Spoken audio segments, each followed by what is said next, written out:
Today, Donald Trump will be sworn in for his second term at a critical juncture for the world. In Gaza, Israeli hostages are beginning to return to their families, while Gazans attempt to return to whatever homes they have left. And TikTok reboots in the US after Trump promises to stall the ban. It's Monday, January 20th. This is Reuters World News, bringing you everything you need to know from the front lines in 10 minutes every weekday. I'm Tara Oakes in Liverpool.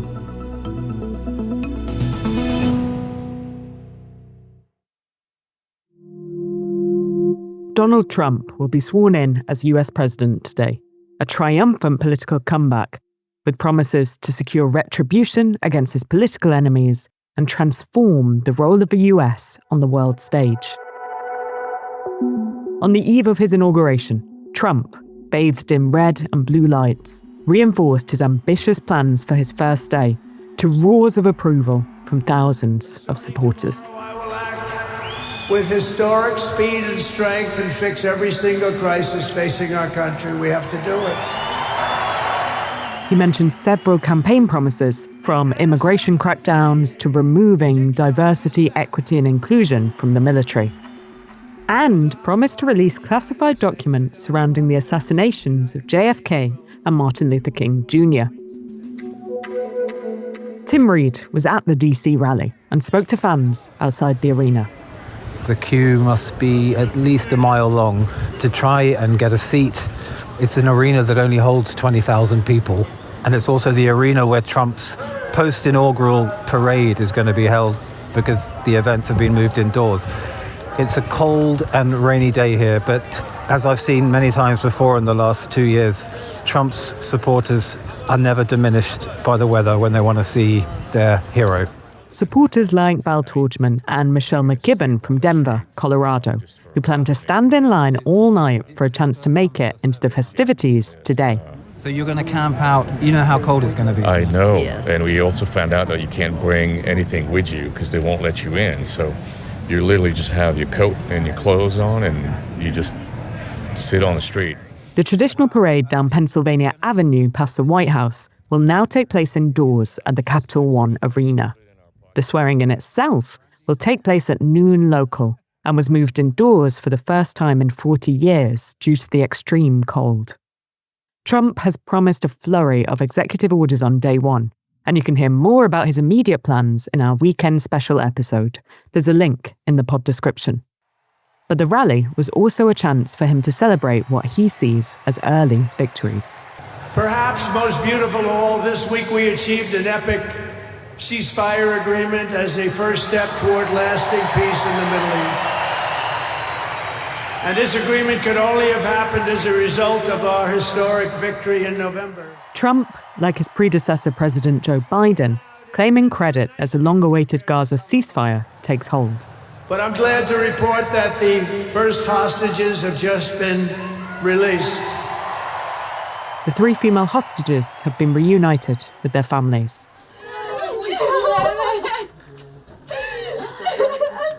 And have been identified as Romy Gonen, Doron Steinbrecher, and Emily Damari. We caught up with our Israel and Palestinian Territories Bureau Chief, James McKenzie, after they were released. It's a classic sort of mixed emotion, I think. Everyone's, of course, really thrilled to see these 3 young women come back. There is some disagreement about the broader hostage deal itself. The National Security Minister, Itamar Ben-Gvir, one of the big hardliners in the government, resigned over the deal. A lot of people think that it leaves the remaining 64 hostages who aren't included in the first batch. They don't think that the ceasefire will hold them. They don't think those people will come back. And then there are others who oppose the deal because it does leave Hamas sort of still standing in Gaza.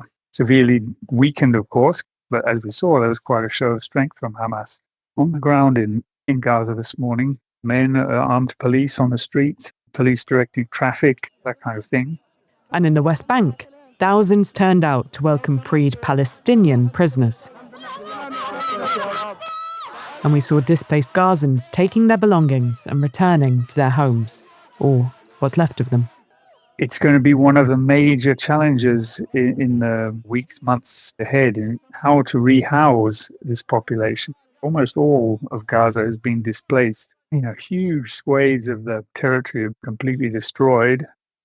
People are going to have somewhere to live. And that's just a tremendous problem that the world community is going to have to grapple with in some way.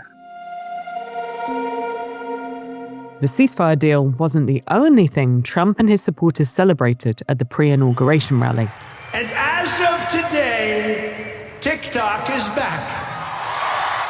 He told the crowd he had to save the app. And the United States will do what we call a joint venture.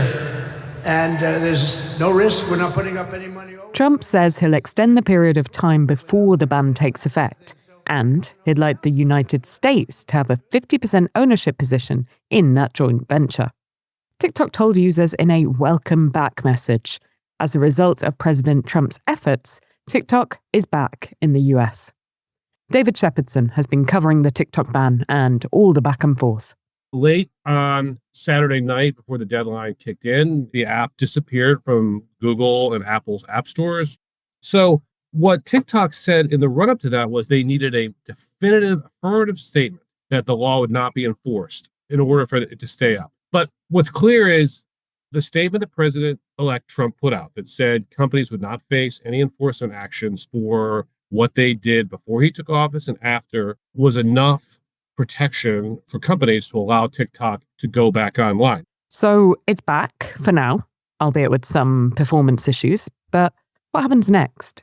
This really is setting up a real challenge, right? Because this law is very clear.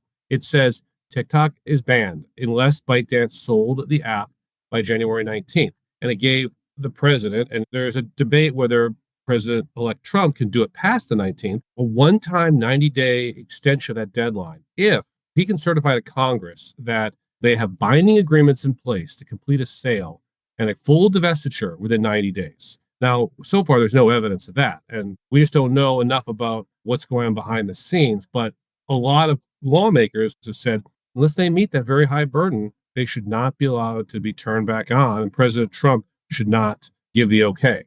And we've heard that TikTok CEO, Shuzi Chu, plans to attend the presidential inauguration. But what happens politically after today? So I think if TikTok comes back on fully, I think rightfully President Trump can take credit because I think without his robust support, it's hard to imagine this happening. But it's definitely we're definitely seeing a very big point of dissension between traditional conservative Republicans who are very hawkish on China and people who say, well, he's the deal maker, he can get this done. And as well as everything else, Trump is casting a long shadow over markets. He and his wife Melania have each launched new cryptocurrencies ahead of his return to the White House. Carmel Crimmins is here with more. That's right, Trump's digital coin is soaring. It's topped $11 billion in market value after launching on Friday and features an image of him from his assassination attempt back in July. Melania Trump launched her own coin on Sunday. Its market cap is just shy of $2 billion. The moves actually caught the crypto world by surprise, and some people in that community are worried it's going to undercut efforts for crypto to be taken seriously. Meme coins like these initially started out as an industry insider joke. They typically don't have any business model or cash flows, and there are plenty of joke tokens out there. Now, if traditional coins are more your thing, I'm thinking gold coins specifically, do check out the latest episode of my podcast, Reuters Econ World. It's all about gold and why it's soaring right now.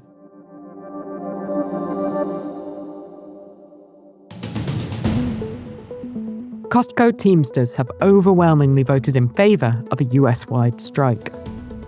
They're entering their final round of talks to reach a new contract ahead of a January 31st deadline. The union represents more than 18,000 Costco workers.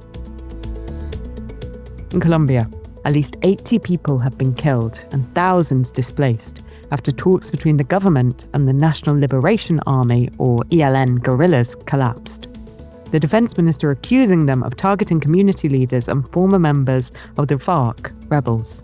The ELN says that the demobilized FARC rebels have returned to arms.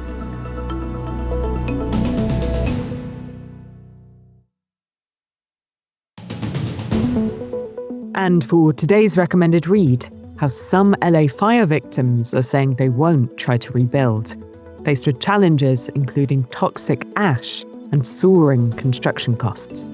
There's a link to the story in today's pod description. For more on any of the stories from today, check out Reuters.com and the Reuters app. Don't forget to follow us on your favourite podcast player. And we'll be back tomorrow with our daily headline show.